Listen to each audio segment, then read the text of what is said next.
Hi friends, piece ಕಿಚನ್ಗೆ ಸ್ವಾಗತ. ನಾವು ಇವತ್ತು ಮಾಡುತ್ತಿರುವ ರೆಸಿಪಿ ಸೋಯಾಬೀನ್ ಕರಿ. ತುಂಬ ರುಚಿಯಾಗಿ ಸುಲಭವಾಗಿ ಈ ಸೋಯಾಬೀನ್ ಕರಿನ ಮಾಡೋದು ಹೇಗೆ ಅಂತ ತೋರಿಸ್ಕೊಡ್ತಾ ಇದ್ದೀವಿ. ಹಾಗಿದ್ರೆ ನಮ್ಮ ವಿಡಿಯೋ ಇಷ್ಟ ಆಗಿದ್ರೆ ಪ್ಲೀಸ್ ನಮ್ಮ ಚಾನಲ್ನ ಸಬ್ಸ್ಕ್ರೈಬ್ ಮಾಡಿ, ಸಪೋರ್ಟ್ ಮಾಡಿ, ಲೈಕ್ ಮಾಡಿ, ಶೇರ್ ಮಾಡಿ, ಪಕ್ಕದಲ್ಲೇ ಕಾಣೋ ಬೆಲ್ ಲೈಕ್ ಮೇಲೆ ಕ್ಲಿಕ್ ಮಾಡಿ. ಈಗ ಸೋಯಾಬೀನ್ ಕರಿ ಮಾಡೋ ವಿಧಾನ ಹೇಗೆ ನೋಡೋಣ ಬನ್ನಿ. ಫಸ್ಟು ನಾವು ಸೋಯಾಬೀನ್ನ ನೆನೆಸ್ಕೋಬೇಕಾಗುತ್ತೆ. ನಾನಿಲ್ಲಿ ಒಂದು ಬೌಲಷ್ಟು ಸೋಯಾಬೀನ್ ತಗೊಂಡು ಒಂದು ಬೌಲಿಗೆ ಸೇರಿಸ್ಕೊಂಡು ನೆನೆಸ್ಕೋತಾ ಇರೋಂಥದ್ದು. ಈಗ ನಮಗೆ ಸೋಯಾಬೀನು ನೆನೆಯೋದಕ್ಕೆ ಎಷ್ಟು ಬೇಕೋ ಅಷ್ಟು ನೀರನ್ನ ಸೇರಿಸ್ಕೊಳ್ಳೋಣ. ಇದಕ್ಕೆ ನಾನಿಲ್ಲಿ ಸಾಲ್ಟನ್ನ ಸೇರಿಸ್ಕೊತಾ ಇದ್ದೀನಿ. ಹಾಗೆ ನಾವು ಸ್ವಲ್ಪ ಟರ್ಮರಿಕ್ಕನ್ನು ಸೇರಿಸ್ಕೋಬೇಕಾಗುತ್ತೆ. ನಾವು ಸಾಲ್ಟು ಮತ್ತು ಟರ್ಮರಿಕ್ಕು ಸೇರಿಸ್ಕೊಂಡು ತೊಳ್ಕೊಳ್ಳೋಣ. ಈಗ ಇದನ್ನು ಒಂದು 10-15 ನಿಮಿಷ ನಾವು ನೆನೆಯೋದಕ್ಕೆ ಬಿಡಬೇಕು. ಇದೆಲ್ಲ ಚೆನ್ನಾಗಿ ನೆನೆಯಬೇಕು. ನಮಗೆ ಎಷ್ಟು ಚೆನ್ನಾಗಿ ನೆನೆಯುತ್ತೋ ಅಷ್ಟು ಚೆನ್ನಾಗಿ ನಮಗೆ ಕುಕ್ ಮಾಡ್ಕೊಳ್ಳೋದಕ್ಕೆ ಈಸಿ ಆಗುತ್ತೆ. ಈಗ ಇದು ನೆನ್ಕೊಳ್ಳೋ ಅಷ್ಟರೊಳಗಡೆ ನಾವು ಒಂದು ಮಸಾಲೆನ ರುಬ್ಕೊಂಡು ಬರೋಣ. ನಾನಿಲ್ಲಿ ಒಂದು ಮಿಕ್ಸಿ ಜಾರ್ ತೊಗೊಂಡಿದ್ದೀನಿ. ಅದಕ್ಕೆ 2 ಮೀಡಿಯಮ್ ಸೈಜು ಟೊಮೊಟೊನ ತೊಗೊಂಡಿರೋ ಅಂಥದ್ದು. ಅದನ್ನು ಇದರೊಳಗಡೆ ಸೇರಿಸ್ಕೊಳ್ಳೋಣ. ಈಗ 1 ಇಂಚು ಚಕ್ಕೆ, ಹಾಗೆ ಒಂದು 3 ಲವಂಗ, ಹಾಗೆ ಒಂದು ಸ್ವಲ್ಪ ಸೋಂಪು, 1 ಏಲಕ್ಕಿನ ತೊಗೊಂಡಿರೋ ಅಂಥದ್ದು, ಹಾಗೆ ಒಂದು ಚಿಕ್ಕ ಇಡಿ ಆಗೋವಷ್ಟು ಹಸಿ ಕಾಯಿನ ತೊಗೊಂಡಿರೋ ಅಂಥದ್ದು. ನಿಮಗೆ ಬೇಕು ಅಂದರೆ ಗೋಡಂಬಿನೂ ಸೇರಿಸ್ಕೋಬೋದು. ಗೋಡಂಬಿ ಆಪ್ಷನಲ್ಲು. ಗೋಡಂಬಿ ಇಲ್ಲ ಅಂದರೆ ಈ ಥರ ಹಸಿ ಕಾಯಿನ ರುಬ್ಕೊಂಡು ಮಾಡೋದ್ರಿಂದ ನಮಗೆ ಚೆನ್ನಾಗಿ ಬರುತ್ತೆ. ನೆಕ್ಸ್ಟ್ ನೋಡಿ, ನಾವು ಮಸಾಲೆ ರುಬ್ಬೋ ಅಷ್ಟರೊಳಗಡೆ ಇದು ಚೆನ್ನಾಗಿ ನೆನ್ಕೊಂಡಿದೆ. ಈಗ ಇದನ್ನು ನಾವು ನೀಟಾಗಿ ನೀರೆಲ್ಲ ಇಲ್ಲದೆ ಇರೋ ರೀತಿ ಒಂದು 4-5 ಸರ್ತಿ ನಾವು ತೊಳ್ಕೊಬೇಕಾಗುತ್ತೆ. ನಾವು ನೀಟಾಗಿ ತೊಳ್ಕೊಂಡ್ರೆ ನಮಗೆ ಅದರೊಳಗಡೆ ಹುಳ ಏನಾದರೂ ಇದ್ದರೆ ನೀಟಾಗೆಲ್ಲ ಹೋಗುತ್ತೆ. ಅದಕ್ಕೋಸ್ಕರ ನೋಡಿ, ಈಗ ಇದನ್ನೆಲ್ಲ ತೊಳೆದ್ಬಿಟ್ಟು ನೀಟಾಗಿ ನೀರು ಇಲ್ಲದೆ ಇರೋ ರೀತಿ ನೀಟಾಗಿ ಅದನ್ನು ಇಂಟ್ಬಿಟ್ಟು ತೊಗೊಂಡಿರೋ ಅಂಥದ್ದು ಈ ರೀತಿ ತೊಗೋಬೇಕು. ನೆಕ್ಸ್ಟು ನಾನಿಲ್ಲಿ ಒಂದು ಕಡಾಯಿ ತೊಗೊಂಡಿದ್ದೀನಿ. ಕಡಾಯಿಗೆ ಒಂದು 3-4 ಟೇಬಲ್ ಸ್ಪೂನ್ ಆಗೋಷ್ಟು ಆಯಿಲ್ನ ಸೇರಿಸ್ಕೊತಾ ಇರೋ ಅಂಥದ್ದು. ನಾನಿಲ್ಲಿ ಸನ್ಫ್ಲವರ್ ಆಯಿಲ್ನ ತೊಗೊಂಡಿರೋ ಅಂಥದ್ದು. ಈಗ ಇದು ಎಣ್ಣೆ ಎಲ್ಲ ಬಿಸಿಯಾಗಿದೆ. ಈಗ ಇದಕ್ಕೆ ನಾನಿಲ್ಲಿ ಒಂದು ಚಿಟಿಕೆ ಆಗೋವಷ್ಟು ಸಾಲ್ಟನ್ನ ಸೇರಿಸ್ಕೊತಾ ಇದ್ದೀನಿ. ಹಾಗೆ ಇದಕ್ಕೆ ಒಂದು ಚಿಟಿಕೆ ಆಗೋಷ್ಟು ಟರ್ಮರಿಕ್ ಪೌಡರ್ನ ಸೇರಿಸ್ಕೊಳ್ಳೋಣ. ಈಗ ಇದಕ್ಕೆ ನಾವು ತೊಳೆದ್ಬಿಟ್ಟು ನೀರೆಲ್ಲ ಹಿಂಡಿ ತೊಗೊಂಡಿದ್ವಲ್ಲ ಆ ಸೋಯಾ ಚಂಕ್ಸ್ನ ಇದರೊಳಗಡೆ ಸೇರಿಸ್ಕೊಳ್ಳೋಣ.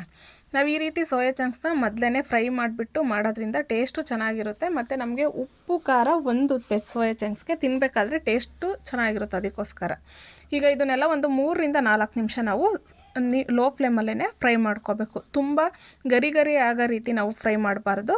ಒಂದು 3-4 ನಿಮಿಷ ಫ್ರೈ ಮಾಡಿದ್ರೆ ಸಾಕಾಗುತ್ತೆ. ನೀವು ಚಿಕ್ಕ ಸೋಯಾ ಚಂಕ್ಸಲ್ಲಿ ಮಾಡೋದಾದರೆ ಈ ಥರ ಕಟ್ ಮಾಡೋ ಅಂಥದ್ದೇನೂ ಇರೋದಿಲ್ಲ. ಈಗ ನೋಡಿ, ಇದು ಫ್ರೈ ಆಗಿದೆ. ಇದನ್ನು ಒಂದು ಬೌಲ್ ಒಳಗಡೆ ಶಿಫ್ಟ್ ಮಾಡ್ಕೊಳ್ಳೋಣ. ನೆಕ್ಸ್ಟು ನಾನಿಲ್ಲಿ ಅದೇ ಕಡೆಗೆ ಮತ್ತೆ ಒಂದು 3-4 ಟೇಬಲ್ ಸ್ಪೂನ್ ಆಗೋಷ್ಟು ಆಯಿಲ್ನ ಸೇರಿಸ್ಕೊತಾ ಇದ್ದೀವಿ. ನೀವು ಆಯಿಲ್ ಬದಲು ಇದಕ್ಕೆ ತುಪ್ಪನೂ ಸೇರಿಸ್ಕೊಂಡು ಮಾಡ್ಕೋಬೋದು. ಈಗ ಇದಕ್ಕೆ ಒಂದು ಪಲಾವ್ ಎಲೆನ ಕಟ್ ಮಾಡಿಬಿಟ್ಟು ಸೇರಿಸ್ಕೊಳ್ತಿರೋ ಅಂಥದ್ದು. ಹಾಗೆ 2 ಮೀಡಿಯಮ್ ಸೈಜ್ದು ಆನಿಯನ್ನ ಈ ಥರ ಸಣ್ಣಗೆ ಚಾಪ್ ಮಾಡಿ ತೊಗೊಂಡಿರೋ ಅಂಥದ್ದು. ನಾವು ಆದಷ್ಟು ಇದಕ್ಕೆ ಸ್ವಲ್ಪ ಸಣ್ಣಗೆ ಎಷ್ಟು ಸಣ್ಣಗಾಗುತ್ತೋ ಅಷ್ಟು ಸಣ್ಣಗೆ ಚಾಪ್ ಮಾಡಿಕೊಂಡ್ರೆ ಗ್ರೇವಿ ಅನ್ನೋದು ನಮಗೆ ತುಂಬಾ ಚೆನ್ನಾಗಿ ಬರುತ್ತೆ.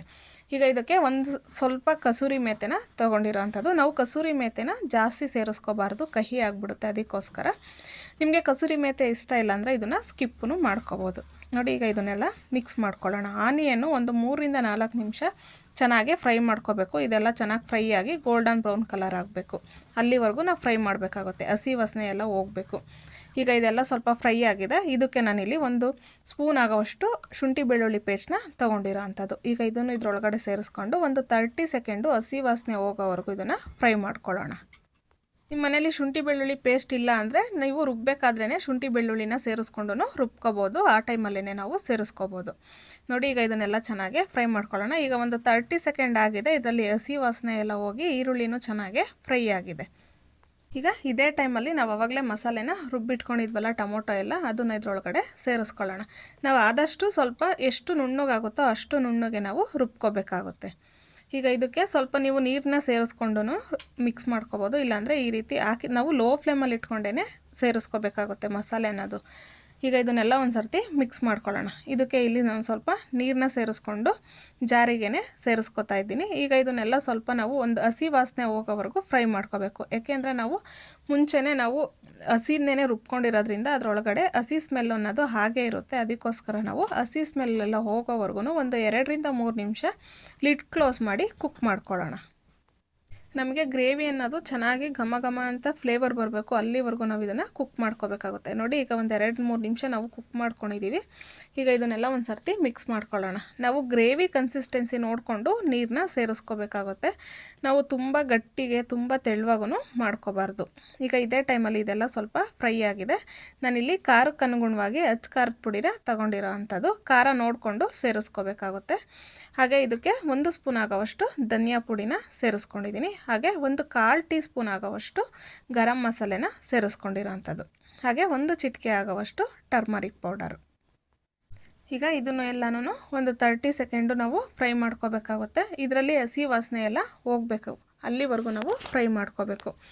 ನಿಮಗೆ ಏನಾದರೂ ಸ್ವಲ್ಪ ಚಪಾತಿ ಪೂರಿ ಆ ಥರದಕ್ಕೆಲ್ಲ ತಿನ್ನೋದಾದರೆ ನೀವು ಸ್ವಲ್ಪ ಕನ್ಸಿಸ್ಟೆನ್ಸಿ ನೋಡಿಕೊಂಡು ಇದನ್ನು ನೀರನ್ನ ಸೇರಿಸ್ಕೋಬೇಕಾಗುತ್ತೆ. ಇಲ್ಲಿ ರುಚಿಗೆ ತಕ್ಕಷ್ಟು ಉಪ್ಪು ಸೇರಿಸ್ಕೊತಾ ಇರೋಂಥದ್ದು. ನಾವು ಮುಂಚೆನೇ ನೆನೆಸ್ಕೋಬೇಕಾದ್ರೂ ಸಾಲ್ಟನ್ನ ಸೇರಿಸಿರ್ತೀವಿ, ಹಾಗೆ ನಾವು ಫ್ರೈ ಮಾಡ್ಕೋಬೇಕಾದ್ರೂ ಸಾಲ್ಟನ್ನ ಸೇರಿಸಿರ್ತೀವಿ. ಸಾಲ್ಟು ನೋಡಿಕೊಂಡು ಸೇರಿಸ್ಕೋಬೇಕಾಗುತ್ತೆ, ಇಲ್ಲಾಂದರೆ ತುಂಬ ಸಾಲ್ಟ್ ಆದರೆ ತಿನ್ನೋದಕ್ಕಾಗಲ್ಲ. ಈಗ ಇದಕ್ಕೆ ನಾವು ಸ್ವಲ್ಪ ಜಾಸ್ತಿ ಗಟ್ಟಿ ಎಲ್ಲ ಮಾಡ್ಕೊಳಕ್ಕೆ ಹೋಗ್ಬಾರ್ದು. ನಾನು ಇಲ್ಲಿ ಸ್ವಲ್ಪ ನೀರನ್ನ ಸೇರಿಸ್ಕೊತಾ ಇದ್ದೀನಿ. ತುಂಬ ಗಟ್ಟಿ ಇದ್ದರೆ ಸೋಯಾ ಚಂಕ್ಸ್ ಒಳಗಡೆ ನಮಗೆ ಮಸಾಲೆ ಅನ್ನೋದು ಹಿಡಿಯೋದಿಲ್ಲ, ಅದಕ್ಕೋಸ್ಕರ ಈಗ ನಾವು ಸೋಯಾ ಚಂಕ್ಸ್ನ ನೀರೆಲ್ಲ ತೆಗೆದ್ಬಿಟ್ಟು ಸೇರಿಸ್ಕೊಂಡಿರ್ತೀವಿ. ಅಂಥ ಟೈಮಲ್ಲಿ ನೀರೆಲ್ಲ ಎಳ್ಕೊಂಡ್ಬಿಡುತ್ತೆ. ಅದಕ್ಕೋಸ್ಕರ ಈಗ ನೀರು ಸೇರಿಸ್ಕೊಂಡು ಗ್ರೇವಿನ ಕನ್ಸಿಸ್ಟೆನ್ಸಿ ರೆಡಿ ಮಾಡ್ಕೊಳ್ಳೋಕ್ಕೆ ಒಂದು 2 ನಿಮಿಷ ಲಿಡ್ ಕ್ಲೋಸ್ ಮಾಡಿಬಿಟ್ಟು ಕುಕ್ ಮಾಡ್ಕೊಂಡಿದ್ದೀನಿ. ನೋಡಿ ಈ ಥರ ಕುಕ್ ಆಗಬೇಕು, ಅದು ಆಯಿಲೆಲ್ಲ ಬಿಟ್ಕೊಂಡು ಬರಬೇಕು, ಆ ರೀತಿ ನಾವು ಕುಕ್ ಮಾಡ್ಕೋಬೇಕಾಗುತ್ತೆ. ಇವಾಗ ನಮಗೆ ಮಸಾಲೆ ಅನ್ನೋದು ಪರ್ಫೆಕ್ಟಾಗಿ ರೆಡಿಯಾಗಿದೆ. ಈ ಟೈಮಲ್ಲಿ ನೀವು ಉಪ್ಪು ಖಾರ ಒಂದು ಸರ್ತಿ ಚೆಕ್ ಮಾಡ್ಕೋಬೋದು. ಏನಾದರೂ ಕಮ್ಮಿ ಇದ್ದರೆ ಈ ಟೈಮಲ್ಲಿ ನಾವು ಸೇರಿಸ್ಕೋಬೋದು. ಉಪ್ಪು ಖಾರ ಎಲ್ಲ ಕರೆಕ್ಟಾಗಿದ್ದರೆ ನಾವು ಮುಂಚೆನೇ ಫ್ರೈ ಮಾಡಿಟ್ಕೊಂಡಿದ್ವಲ್ಲ ಸೋಯಾ ಚಂಕ್ಸ್ನ, ಅದನ್ನು ಇದರೊಳಗಡೆ ಸೇರಿಸ್ಕೋಬೋದು. ನೋಡಿ ಇಲ್ಲಿ ನಾನು ಮುಂಚೆನೇ ಫ್ರೈ ಮಾಡ್ಕೊಂಡಿದ್ನಲ್ಲ ಸೋಯಾ ಚಂಕ್ಸು, ಇದರೊಳಗಡೆ ಸೇರಿಸ್ಕೊತಾ ಇದ್ದೀನಿ. ಈಗ ಇದನ್ನೆಲ್ಲ ನೀಟಾಗಿ ಮಿಕ್ಸ್ ಮಾಡ್ಕೊಳ್ಳೋಣ. ಈಗ ಮಿಕ್ಸ್ ಮಾಡ್ತಾ ನಮಗೆ ಇದೆಲ್ಲ ಸ್ವಲ್ಪ ಗಟ್ಟಿ ಕನ್ಸಿಸ್ಟೆನ್ಸಿ ಬರುತ್ತೆ.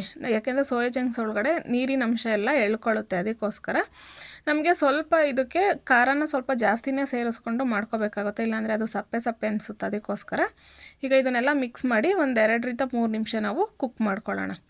ಈಗ ಮಸಾಲೆ ಎಲ್ಲ ಸೋಯಾ ಚಂಕ್ಸ್ಗೆ ಚೆನ್ನಾಗಿ ಹೊಂದಬೇಕು, ಆ ರೀತಿ ನಾವು ಇದನ್ನು ಕುಕ್ ಮಾಡ್ಕೋಬೇಕಾಗುತ್ತೆ. ನೋಡ್ತಾ ಇದ್ದೀರಲ್ಲ ಎಷ್ಟು ಚೆನ್ನಾಗಿ ಬಂದಿದೆ ಅಂತ ಹೇಳ್ಬಿಟ್ಟು. ಈಗ 2 ನಿಮಿಷ ನಾವು ಕುಕ್ ಮಾಡ್ಕೊಂಡಿದ್ದೀವಿ. ಈ ಥರ ನೀಟಾಗಿ ನೀರಲ್ಲಿಂದೆಲ್ಲ ಎಳ್ಕೊಂಡು ಚೆನ್ನಾಗೇ ಬರುತ್ತೆ. ಇಲ್ಲಿ ನಾನು ಫೈನಲಾಗೆ ಕೊತ್ತಂಬರಿ ಸೊಪ್ಪನ್ನ ಸೇರಿಸ್ಕೊತಾ ಇರೋಂಥದ್ದು. ಕಟ್ ಮಾಡಿಬಿಟ್ಟು ಕೊತ್ತಂಬರಿ ಸೊಪ್ಪನ್ನ ಸೇರಿಸ್ಕೊಂಡು ಒಂದು 2 ನಿಮಿಷ ಇದನ್ನು ಮಿಕ್ಸ್ ಮಾಡಿಕೊಂಡು ನಾವು ಹಾಗೆ ಲಿಡ್ ಕ್ಲೋಸ್ ಮಾಡ್ಬೋದು. ಲಿಡ್ ಕ್ಲೋಸ್ ಮಾಡಿಟ್ಟರೆ ಆ ಫ್ಲೇವರ್ ಹಾಗೆ ಇರುತ್ತೆ. ಇಲ್ಲಾಂದರೆ ನಿಮಗೆ ಟೈಮ್ ಇಲ್ಲ ಅಂದಾಗ ಈ ಥರ ಮಿಕ್ಸ್ ಮಾಡಿನೇ ಸರ್ವ್ ಮಾಡ್ಬೋದು. ನೋಡ್ತಾ ಇದ್ದೀರಲ್ಲ ಎಷ್ಟು ಚೆನ್ನಾಗಿ ಬಂದಿದೆ ಅಂತ ಹೇಳ್ಬಿಟ್ಟು. ತುಂಬ ಕಮ್ಮಿ ಟೈಮಲ್ಲಿ ಸಿಂಪಲ್ಲಾಗೆ ಮಾಡಿ ತೋರಿಸ್ತಾ ಇರೋ ಅಂಥದ್ದು. ಬ್ಯಾಚುಲರ್ಸು ಬಿಗಿನರ್ಸು ಎಲ್ಲರೂ ಮಾಡ್ಕೋಬೋದು. ಮತ್ತಷ್ಟು ಈಸಿ ರೆಸಿಪಿಗೋಸ್ಕರ MP's ಕಿಚನ್ನ ಫಾಲೋ ಮಾಡಿ. Thank you.